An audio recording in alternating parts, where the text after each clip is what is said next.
Hello everyone, welcome back to my YouTube channel. तो मेरा नाम है सिमरन और आज हम बात करने जा रहे हैं कि सी सेक्शन में आपको क्या खाना चाहिए और क्या नहीं खाना चाहिए। तो देखो, जो मैं बताने जा रही हूँ वो मेरा पर्सनल एक्सपीरियंस है, क्योंकि मेरा भी सी सेक्शन डिलीवरी हुई थी और इसको अप्रॉक्सीमेटली 1 साल हो गया है। और उस टाइम पे जो चीज़ें मैंने खाई या जो चीज़ें मैंने नहीं खाई वो मैं आपके साथ डिस्कस करूँगी। क्योंकि कई बार क्या होता है, हम नहीं जानते हमें क्या खाना चाहिए और हम खा लेते हैं, जिसकी वजह से हमें नेगेटिव इम्पैक्ट आते हैं।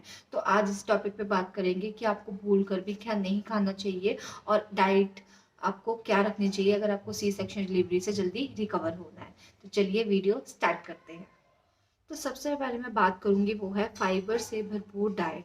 अब फाइबर क्यों ज़रूरी होता है, सबसे पहले जान लेते हैं कि फाइबर में हमारे पेट को साफ रखने की क्षमता ज़्यादा होती है। जैसे जैसे हम फाइबर कंज्यूम करते हैं, हम फाइबर चीज़ें खाते हैं, हमारे पेट में गैस नहीं बनती और जो स्टिचेज है उस पर दबाव नहीं पड़ता, जिसकी वजह से स्टिचेज जो है वो जल्दी रिकवर करते हैं। बहुत सारी महिलाएं यही गलती करती हैं कि फाइबर से भरी हुई चीज़ें नहीं खाती। अब फाइबर से भरी चीज़ें आप क्या खा सकते हैं, जैसे ओट मील हो गया आपका, और आपका मूली हो गई, गाजर हो गई, अनानास हो गया, नाशपाती हो गई, राजमा हो गया। इन सब पे भरपूर मात्रा में फाइबर होते हैं। आप जो है नट्स भी खा सकते हो, जिसमें बादाम हो गया, मतलब और अखरोट हो गया। ऐसे नट्स भी आप अपनी डाइट में कंज्यूम कर सकते हो। सबसे ज़्यादा इफेक्ट डलता है जब हमारे पेट में दबाव हो, जब हमारे पेट में गैस हो। और सी सेजेरियन जो डिलीवरी जिनकी हुई है उनको पता ही होगा कि उनको गैस की प्रॉब्लम बहुत रहती है, क्योंकि डॉक्टर उन्हें जो है रेस्ट करने को कहते हैं। और ज़्यादा रेस्ट करने पे, ज़्यादा ना चल पाने पे, एक्टिव ना होने पाने पर उनके पेट में गैस जो है बनती रहती है और जो खाना है वो पच नहीं पाता। बट अगर वो फाइबर वाली चीज़ें खाती हैं तो ईज़िली वो जो खाना है वो ईज़िली पच जाता है और स्टिची पे दबाव नहीं पड़ता। तो आपको ये चीज़ें अपनी डाइट में फर्स्ट ऑफ ऑल ज़रूर लेनी चाहिए। अगला है आपका, डाइट में प्रोटीन ज़रूर ऐड करें। जितना फाइबर इम्पॉर्टेंट है उतना ही आपका प्रोटीन इम्पॉर्टेंट होता है। अब मैं बताती हूँ कैसे।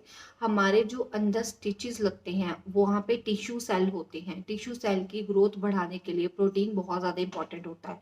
अब प्रोटीन से भरा आप क्या ले सकते हैं, अगर आपके घर सोया मिल्क अवेलेबल है आप सोया मिल्क लीजिए। आपके घर नट्स अवेलेबल है, नट्स लीजिए। अगर आप वेजिटेरियन है तो पनीर खाइए, अगर नॉन वेजिटेरियन है तो अंडा और मीट भी खा सकते हैं। तो देखो, ये जो है आपको बहुत स्मॉल स्मॉल क्वांटिटी में खानी है, जैसे मीट हो गया, अंडा हो गया। क्योंकि सिजेरियन में आपको थोड़ा सा पचाने में इशू हो सकता है। अगर आपकी बॉडी सही से रिएक्ट नहीं कर रही है तो आपको थोड़ी थोड़ी क्वांटिटी में प्रोटीन भी कंज्यूम करते रहना चाहिए, क्योंकि प्रोटीन आपकी बॉडी में सेल को रिकवर करवाने में बहुत ज़्यादा हेल्पफुल होते हैं। और जो सिजेरियन वाली मदर्स होती हैं, वैसे तो नॉर्मल डिलीवरी में भी प्रोटीन बहुत ज़्यादा इंपॉर्टेंट होता है, बट जो सिजेरियन डिलीवरी है उसमें जो आपके कट होते हैं उसके टिश्यू को रिकवर करने में ये बहुत ज़्यादा हेल्प करता है। तो आप जो है फाइबर प्लस प्रोटीन दोनों अपनी डाइट में ज़रूर कंज्यूम करिए। अगला है आपका कैल्शियम। एंड कैल्शियम भी है शरीर के लिए बहुत ज़्यादा ज़रूरी। कैसे है, क्योंकि सबसे पहले मांसपेशियों को मजबूत करता है। आप सबको पता होगा, छोटे से छोटे बच्चे को भी माँ क्या कहती है कि अपनी हड्डियों को मजबूत करना है तो दूध पियो। दूध में हर भरपूर मात्रा में कैल्शियम होता है। दूध, पनीर, टोफू और बीन्स और बादाम, इन सब में कैल्शियम की मात्रा बहुत ज़्यादा होती है। और कैल्शियम मजबूत करता है आपकी हड्डियों को, क्योंकि सिजेरियन डिलीवरी के बाद आपको जब बहुत ज़्यादा ब्लीडिंग होती है तो ब्लीडिंग के दौरान आपकी जो हड्डियां हैं वो कमज़ोर पड़ जाती हैं, मांसपेशियां जो हैं वो बहुत हद तक कमज़ोर हो जाती हैं। उनको मजबूत करने के लिए कैल्शियम आपका दिया जाता है। तो फाइबर, अगला मैंने आपको बताया कैल्शियम, और उससे अगला प्रोटीन। ये तीनों ही आपको अपनी डाइट में एक क्वांटिटी रखने चाहिए। आप चाहो तो कैल्शियम जो है फ्रूट्स में भी खा सकते हो, जैसे कीवी हो गया, अनानास हो गया, इन सब में भी कैल्शियम बहुत ज़्यादा होता है। तो आप फ्रूट जूस वगैरह नहीं पीती या फिर आपको नहीं पसंद तो आप इन सबको भी कंज्यूम कर सकते हो। फोर्थ और लास्ट जो है आपका है विटामिन। अब आपने सुना होगा विटामिन एंड मिनरल्स बॉडी के लिए बहुत ज़्यादा इंपॉर्टेंट होते हैं। तो विटामिन बेसिकली करते क्या हैं, आपकी जो बॉडी है उसको जल्दी रिकवर करने के लिए, आपके इम्यूनिटी सिस्टम को रिकवर करने के लिए, जल्दी उसको पावरफुल बनाने के लिए विटामिन बहुत ज़्यादा इंपॉर्टेंट होते हैं। सिजेरियन डिलीवरी में जो हमारा इम्यूनिटी सिस्टम है बहुत हद तक हिल जाता है, क्योंकि डिलीवरी कट के थ्रू हुई है, कट को रिकवर होने में बहुत ज़्यादा टाइम लगता है। तो आप विटामिन वाली चीज़ें, जिसमें हरी सब्जियां हो गई, दालें हो गई, ये तो मैंने खुद बहुत खाई हैं। आप मूंग की दाल का प्रयोग कर सकते हो, आप जितनी हरी सब्जियां खा सकते हो उतनी खा सकते हो, बिना मसालेदार चीज़ें खा सकते हो। इन सब में विटामिन जो है बहुत हद तक होता है।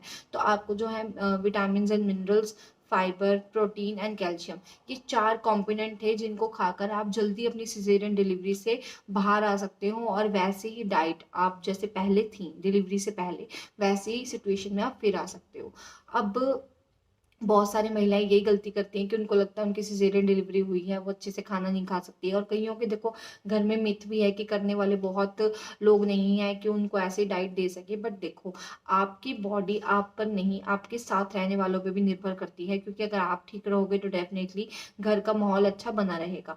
और ये चीज़ें आपको खुद समझानी पड़ेगी कि आपको जो है अपनी डाइट में 4 चीज़ें दूसरों को कहिए, जो बना रहे हैं उनको कहिए, या खुद भी कोशिश करिए कि आप जो है टाइम टू टाइम ये चीज़ें कंज्यूम करती रहें, क्योंकि ये बहुत ज़्यादा इंपॉर्टेंट है आपकी डिलीवरी से आपको जल्दी बाहर रिकवर करवाने में। अब मेरी डिलीवरी 1 हफ्ते में हो गई थी, मतलब 1 हफ्ते बाद मेरे टांगे जो थे रिकवर हो गए थे। वो भी इसलिए क्योंकि मेरी जो डाइट थी वो स्टार्टिंग से लेके एंड तक बहुत ज़्यादा अच्छी थी। अगर आप भी चाहते हो कि आपकी जो डाइट है वो अच्छी रहे और आपको जो नेचुरल है, नेचुरल ग्रोथ बनी रहे, तो आपको ये चीज़ें करनी चाहिए। अब जैसा कि मैंने आपको बताया कि आपको सिजेरियन डिलीवरी के बाद क्या खाना चाहिए, अब मैं बात करूंगी आपको क्या नहीं खाना चाहिए। सिंपल सोबर चीज़ें हैं जो आपको खाने में इंक्लूड करनी चाहिए, तो वही है तला हुआ, देसी घी। अब बहुत सारी महिलाओं को ये डाउट होता है कि देसी घी हमें नहीं खाना चाहिए। देखो, सिजेरियन में आप देसी घी नहीं खा सकते, क्योंकि वो होता है बहुत ज़्यादा गर्म, और मांसपेशियां जो है उसमें लचक के लिए देसी घी दिया जाता था कि बच्चा जो है अच्छे से निकल सके और सिजेरियन के बाद जो घाव है आपके भर सके। बट स्टिचेस में आपको देसी घी अवॉइड करना चाहिए। आपको तला हुआ, भुना हुआ और मसालेदार, जिसमें सोया सॉस हो, जिसमें बहुत अधिक मात्रा में नमक हो, या फिर आप ये चिकन, मतलब बहुत हद तक चिकन हो गया, कच्चे अंडे हो गए, ये चीज़ें आपको अपनी डाइट में इंक्लूड नहीं करनी चाहिए, क्योंकि इन चीज़ों के चलते आप जो है रिकवर जल्दी नहीं कर पाएंगे। और बेसिकली इसका इम्पैक्ट क्या पड़ेगा, इम्पैक्ट आपका ये पड़ेगा कि जो स्टिचेस है वो जल्दी भरेंगे नहीं, और घाव है वो ऊपर से चाहे भर जाए लेकिन अंदर से आपको दर्द, पेन जरूर देगा, और आपके स्टिचेस दोबारा खोलने पड़ सकते हैं, इसकी संभावना बहुत हद तक बन जाती है। तो ये तो थी आज की वीडियो।